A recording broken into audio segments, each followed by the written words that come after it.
视频里这美轮美奂的地方呢，就是甲米府的五彩池，也称之为翡翠池。那么现在我呢，已经进入到了甲米府的地界。说起甲米呢，我2020年2月份，也就是疫情前的最后一次旅行，就是到了甲米。当时呢，把甲米几个主要景点呢都游玩到了，但是因为时间关系呢，五彩池和兰塔岛当时就没有去，所以本次摩旅呢，我会把行程着重安排在兰塔岛跟五彩池这边。那么离开了董里城区以后呢，我骑行了一个整个上午，才到达了甲米府的五彩池景区。到了五彩池，第一个感觉就是这票价真贵，将近80块人民币。但泰国本国人的票价呢，就相当于5块钱人民币。这针对外国人的这个特价呢，我也不知道该如何评论是好的哈。跑了半天，花了将近80人民币进来的这个所谓的五彩池，就是一个大型的游泳池啊。还有所谓的五彩池哟，里面泡着各式各样的白屁股、黄屁股、黑屁股。哦哟，太油腻了！这个池里边那个人体脂肪含量肯定偏高了。算了，我就看看算了。当你被针对外国游客的高昂票价和第一个大池子里的人潮所吓到的时候呢，你也别急着打退堂鼓，继续沿着游步道往前进。然后这里呢，就是我认为是这个景点真正的精华所在，也就是所谓的翡翠池。其实整个五彩池景区呢，分成大池和小池2个部分。大池呢，就是刚才看到了，外面如同公共浴场一样的那个地方。那么在那个地方再往前走将近1到2公里的样子呢，就可以到达了里边的这个小池，也就是翡翠池。因为大部分游客呢，在第一个大池子处呢泡一下水、拍一下照呢，也就没有动力继续前进，就打道回府了。所以导致在景区最深处的这个翡翠池呢，游客非常少。这就让它周边的环境呢非常的安静，非常的清幽。这翠绿色的树林配着这一汪碧蓝的池水，让这个地方呢有一种遗世独立的美感。比起前方那个大池子那种乌泱乌泱的人潮呢，这个地方的美呢就是让人感觉有点不真实。它将这个商业化程度如此严重的景点呢，增加了一丝难得的纯净的亮色。那么这里就不得不吐槽一下，当时我从董里城区出发，如果直接到兰塔岛码头呢，基本上3个小时就够了。那么特地绕了一个大远路到这个翡翠池呢，发现票价又贵，景色呢其实也就这么回事儿，所以真心呢也不推荐大家特地绕远路到这个翡翠池来参观一下。那么因为我从翡翠池绕了一个远路呢，导致今天晚上到达兰塔岛的目标呢可能不是很现实了。所以呢，我在回程的路上呢，找了一个叫做科隆松的小城镇呢，停留1晚上。那么在这个小城镇上呢，有一个叫做 Wat Krong Song Museum 的一个庙宇。那么这个庙宇呢，它既然有一个 museum 呢，说明它也是一个佛教历史博物馆。由于我到达时候呢已经是黄昏，所以博物馆部分呢已经关闭了。于是呢，我就在庙宇内呢聆听一下僧人法师们的诵经。好让自己风尘仆仆的内心呢保持平静和宁静。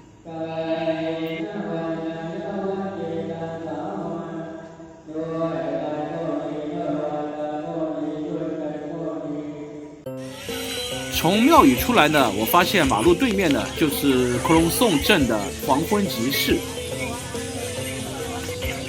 那么很神奇的是呢，在马路的这一边呢是远离红尘的出世的虔诚的宗教场所，而在马路的另一边呢，却是热闹的、接地气的、充满了人间烟火味的民间集市。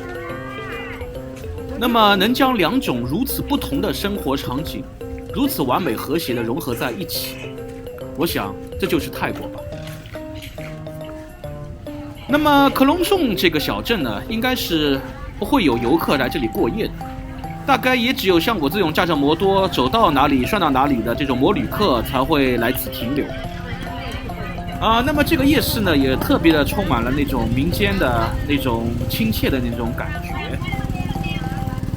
整个集市上呢，有非常多的新鲜的海鲜、肉类、蔬菜、水果、农产品和小吃，这的物价呢也非常便宜。Orange juice。基本上呢，一杯鲜榨的菊汁呢，就差不多折合人民币3块钱。那么海虾500克1斤，差不多人民币10块钱的样子。牛肉呢，1斤差不多也是人民币11块到12块的样子。这些物价呢，比起中国、比起马来西亚或者比起泰国那些大城市来说呢，都是要便宜不少。The next day。第二天一早呢，我就驾上摩多，直接向兰塔岛进发了。那么从克隆松小镇到兰塔岛呢，距离比较近，大概就1个多小时车程。那么众所周知，因为兰塔岛是一个岛，这句话听起来跟废话一样，所以说呢，我们必须借助渡轮才能到达岛上。那么在轮渡码头买了票之后呢，我们就直接将摩多驶上了渡轮。那么对于渡轮这东西呢，作为在槟城生活了1年多的我来说呢，并不陌生，因为大家知道，从槟城本岛驶到那个北海大陆这边呢，最方便也是最经济的方式呢，就是坐渡轮过海。上兰塔岛的渡轮开船喽！兰塔岛，加米兰塔岛。虽然时至今日，许多地方从大陆到岛屿的交通方式呢，都会通过跨海大桥来完成。但是我个人呢，对于渡轮这种非常古早的这种交通方式呢，还是非常有感情的。因为在我童年时呢，在上海的外婆家门口的苏州河上的渡轮呢，就是我童年的最美好的记忆之一。它让跨海上岛这一简单的行为有了特殊的仪式感。这个渡轮挺爽的嘛，还有2层甲板，我靠，不错不错。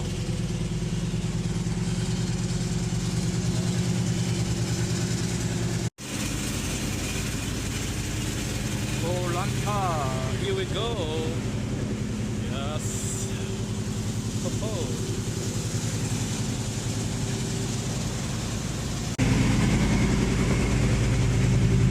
一群欧美哈雷老哥。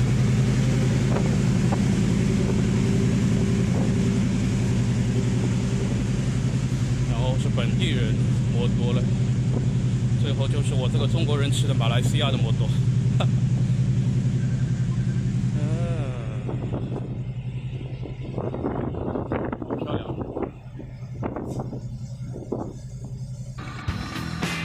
从甲米大陆这边到兰塔岛的渡轮的航程呢非常短，大概15分钟左右就到了。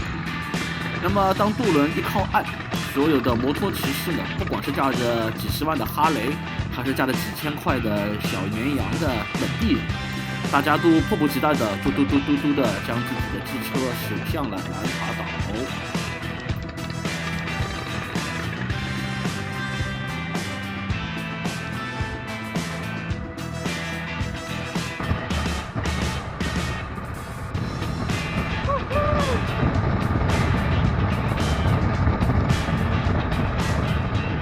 当你和你的摩托车离开轮渡码头没多久，你们就会驶上一座气势非常宏伟、也造得非常漂亮的大桥。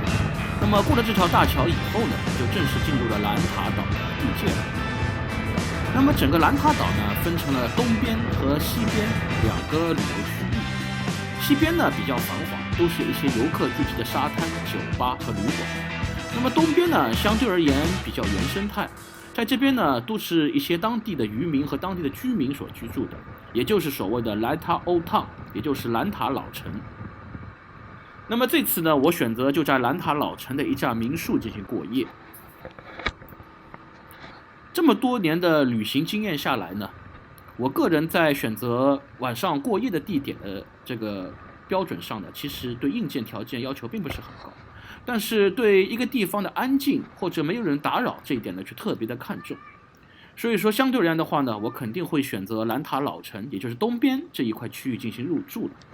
但是呢，如果说作为你一个普通游客，你没有驾照摩多或者没有自驾游的话呢，来到东边这边呢，就相对的离兰塔岛上的那些比较著名的景点呢，就相对会远一点。因为那些记录在册的景点呢，都集中在西边沙滩的一个区域。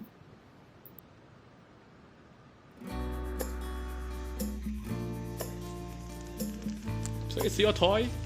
It's your toys? Were you a child? Oh, yes. Childhood crushing.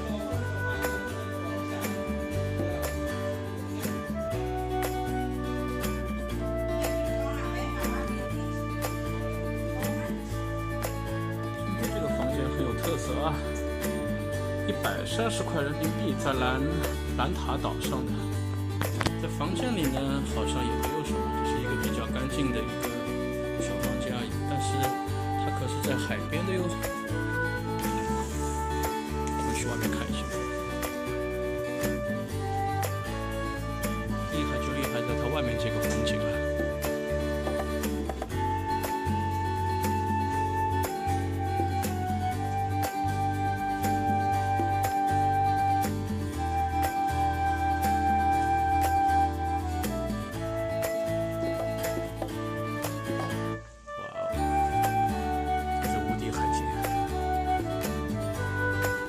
公共区域这个露台，这个放飞了。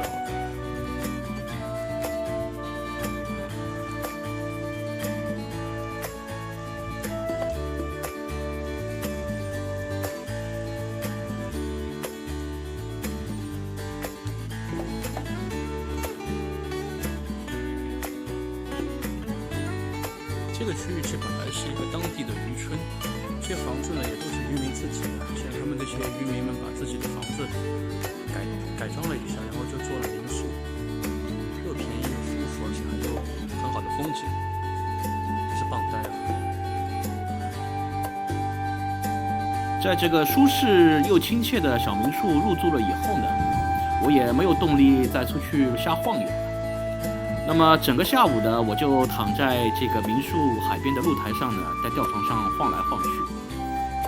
OK， 从下一集开始的话呢，我就要深入到兰塔岛的各个区域的，为大家探索这个美丽的甲米的海岛，请大家继续关注哦。然后下面呢是彩蛋时间。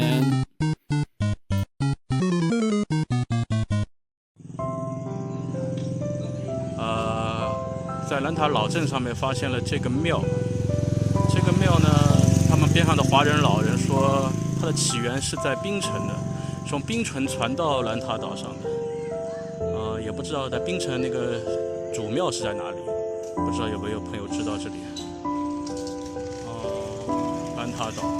兰塔岛上居然有槟城庙的分庙，叫三宗王还是王宗三。OK， 本期内容呢到此为止。下期开始呢，我将在兰塔岛上呢生活4天，我会为大家详细展示这个美丽的岛屿。那么说起海岛呢，我觉得分成2种，一种呢是它离大陆很远，然后岛的面积非常小，上面的设施也不完善，到达呢也非常困难，比方说像利贝岛啊，像停泊岛啊之类的。那么还有一类岛屿呢，它面积非常大，到达呢也非常方便，上面的基础设施和游玩设施呢也非常齐备，但是呢却没有特别漂亮的海景，比如像槟城啊，像兰卡威之类的。那么我觉得兰塔岛呢是恰好将这2者的优点合二为一了。